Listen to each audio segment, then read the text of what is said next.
Hey guys, Kirsten Zaki here, and I'm going to talk about our Module 6 case study titled Internet Use Violations. The first category is problem identification and analysis, and the first part of that is what do I know? From this case study, I know that Roosevelt High School is located in a rich neighborhood and the students are used to having the latest clothing and technology.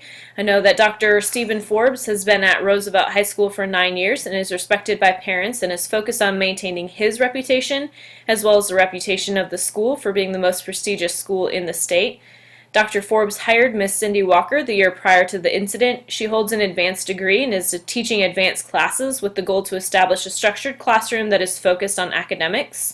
I know that Dr. Forbes and Miss Walker have been in communication about her teaching strategies due to upset parents because their children are in danger of not earning an A, which may affect their valedictorian standings. And I know that she has not implemented Dr. Forbes' suggestions.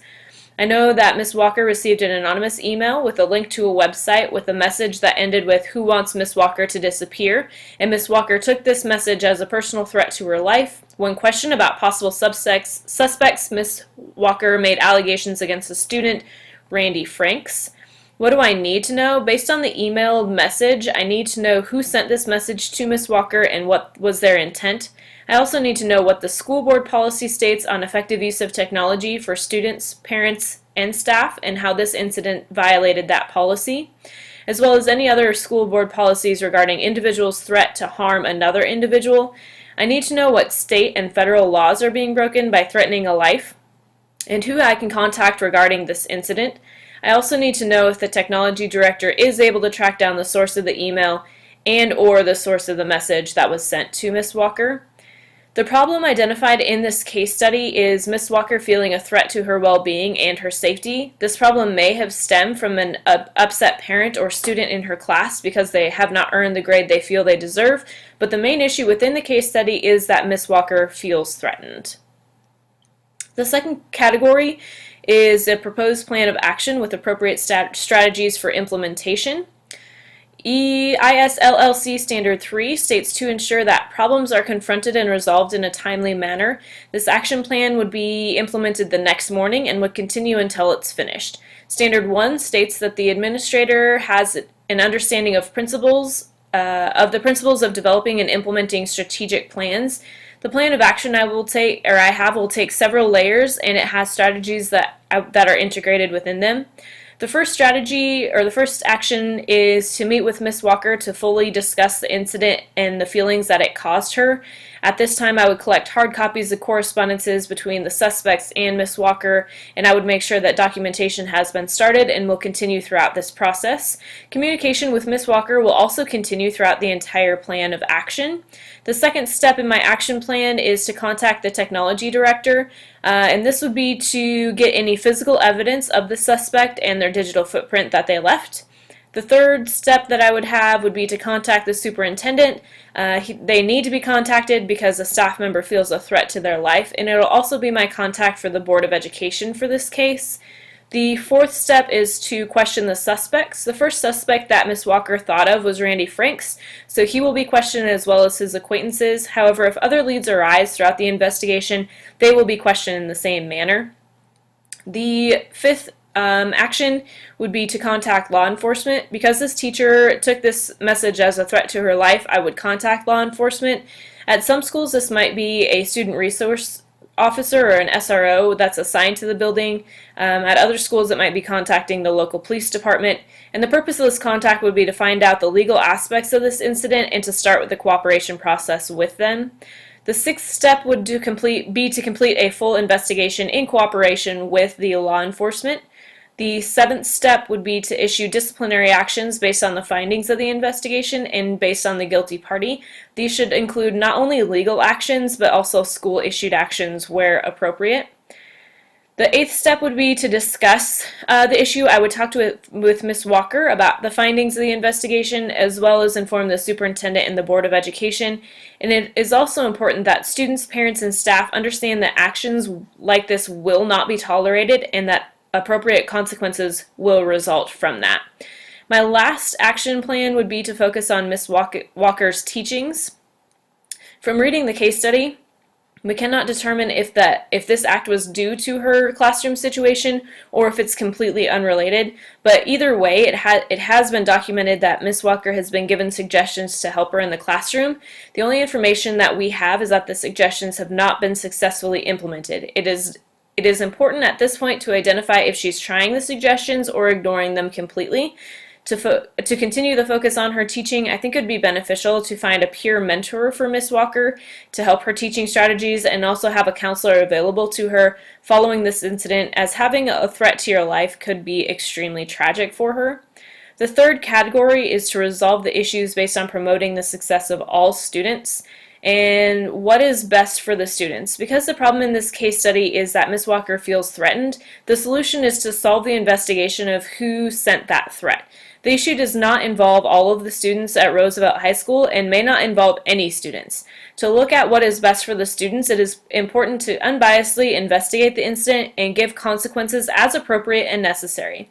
It is also best for the students to make sure that Ms. Walker is able to continue teaching while the investigation is ongoing. Having a threat to her life is probably causing her to look over her shoulder instead of devoting her time to teaching. In order to maintain the rigor in her classroom, it is important to check in with her. ISLLC Standard 2 states that administration should be committed to a safe and supportive learning environment, and students and staff feel valued and important. In order to do this, or in order to make sure that I'm looking at what's best for the student, I need to maintain this standard. And also I need to assess barriers to student learning, and then we need to clarify those and address those as well. Category 4 is debriefing the problem by reflecting. And what was I thinking, feeling, or valuing as I responded to this case study? When I first read the case study, my first thought was regarding her teaching. The reading says Ms. Walker has an intent to establish a structured classroom focused on academics in her advanced science classes. Dr. Forbes discussed techniques to increase positive interactions with students. This makes me wonder what her classroom looks like. Is this a teacher who is the first in the building to hold high expectations of her students and make her students earn their good grades and she's being reprimanded for it? Or is there something wrong with the way the information is being presented to the students? Because the parents are calling because they're concerned for their child's grade, it makes me assume that her expectations are high for a good reason, and Dr. Forbes is only trying to make the parents happy and not look at what's best for the student's education. The next thing I felt was empathy for Ms. Walker. She is setting the bar high for her students, and in return she's being threatened. I value Ms. Walker's attempt to establish and maintain a rigorous classroom as she's teaching advanced science courses. I would hope that, as the most prestigious high school in the state, that Dr. Forbes understands that rigor is necessary and it's only to prepare the students for the collegiate level courses. I questioned what the suggestions were that Dr. Forbes discussed with Ms. Walker. The reading only states the suggestions were not successfully implemented and does not comment on what the suggestions actually were. As a professional with an advanced degree, I would assume that Ms. Walker wants to succeed as an educator. Therefore, I wonder if the suggestions were legitimate or if they were more along the lines of, give the kid an A so we don't have to deal with the parents. Issues that are unresolved. In answering what issues are unresolved, I am assuming I have solved the question of who sent the threat and their intent, and the legal and school consequences have been issued. One of the issues that is unresolved is what is wrong with Ms. Walker's teaching strategies that Dr. Forbes is giving her suggestions. This leads into if the suggestions are appropriate, where is Ms. Walker at with implementing them? Is she trying to implement them and just hasn't succeeded, or does she have no intent of trying to change her teaching style? This follows ISLLC Standard 2, Understanding the Principles of Effective Instruction. Also in Standard 2, it states, ensuring that there is a culture of high expectation for self, student, and staff performance, and it's unclear if Dr. Forbes is ensuring those high expectations or if he's just trying to make the parents happy. The fifth category is to reflect on Standard 5. I feel the actions I discussed were with integrity. I have kept Ms. Walker's well-being a priority and acted to support her as her administrator. The investigations were all done honestly and adhere to federal and state laws. I worked closely with law enforcement to come to a conclusion, and all the consequences were a result of school policy. I also modeled to the school and the community that threats against the life are not tolerated and appropriate consequences will result. I acted fairly because I questioned the suspects. I did not assume a child was guilty because Ms. Walker talked about their previous behavior. The investigation continued with the assistance of law enforcement so as to maintain an unbiased investigation.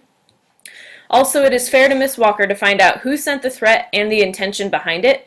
I continue the investigation until it is done, and I followed ISLLC Standard 3 by using effective conflict resolution skills. I acted ethically because I kept the best interests of Ms. Walker and the student body a priority throughout the entire investigation, and also because I did not stop until the investigation was complete. Also aligned with ISLLC Standard 2, I identified barriers to student learning, clarified, and addressed them. This is my final works cited page. Thanks for watching.